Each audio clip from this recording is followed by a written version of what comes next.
जब भी नए म्यूचुअल डिस्ट्रीब्यूटर से हम बात करते हैं, मुझे तो इस इंडस्ट्री में करीब 20-22 साल हो गए और हमने ट्राई किया देखने का कि वो क्या 5 कॉमन चीज़ें हैं जो कि आपको आगे जाके सक्सेसफुल बनाएंगे।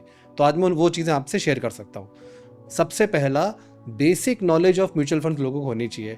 जब मैं नॉलेज ऑफ म्यूचुअल फंड्स कह रहा हूँ तो मेरा मतलब स्टॉक मार्केट की नॉलेज, इकोनॉमी की नॉलेज से नहीं है। उनको म्यूचुअल फंड में क्या कैटेगरीज होती हैं, म्यूचुअल फंड में एसेट एलोकेशन क्या होता है, गोल बेस्ड इन्वेस्टिंग क्या होती है, हाइब्रिड फंड्स क्या होते हैं और किस कस्टमर के लिए हाइब्रिड फंड काम के हैं, एसआईपी किसके लिए काम की है, लमसम किसके लिए काम का है, डेट फंड्स के क्या क्या रोल है। ये बेसिक एक नॉलेज लोगों को, अंडरस्टैंडिंग लोगों को होनी चाहिए। ट्रस्ट आने के लिए आपका ब्रांड बिल्डिंग होना चाहिए एज अ फाइनेंशियल एक्सपर्ट। अब ये करने के बहुत सारे तरीके हैं। आप चाहें तो अपना न्यूज़लेटर लिख सकते हैं, आप अपने ब्लॉग लिख सकते हैं जिसमें आप मार्केट के व्यूज़, एसेट एलोकेशन के बारे में, गोल बेस्ड इन्वेस्टिंग के बारे में आप उसमें लिख रहे हैं। आप चाहे तो वीडियोस बना सकते हैं, काफ़ी लोग आजकल रील्स भी बनाते हैं छोटे छोटे।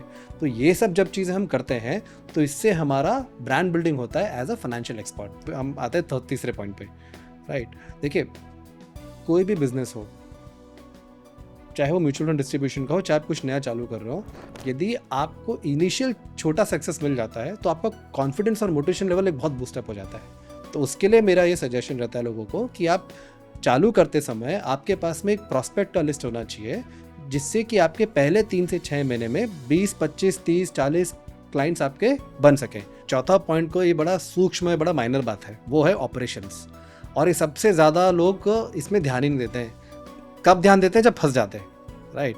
लेकिन इसमें क्या होता है, यदि आपका ऑपरेशनल नॉलेज प्रॉपर नहीं है, आपको क्लाइंट का केवाईसी में यदि इशू आ गया, मान लीजिए आपका क्लाइंट का अकाउंट क्रिएट करने में प्रॉब्लम आ गया, तो जो क्लाइंट का एक्सपीरियंस है वो बड़ा फ्रस्ट्रेटिंग हो जाता है। बेसिक हमारा जो नॉलेज है, जो हमारी अंडरस्टैंडिंग है, वो क्लियर होनी चाहिए ऑपरेशंस को लेके।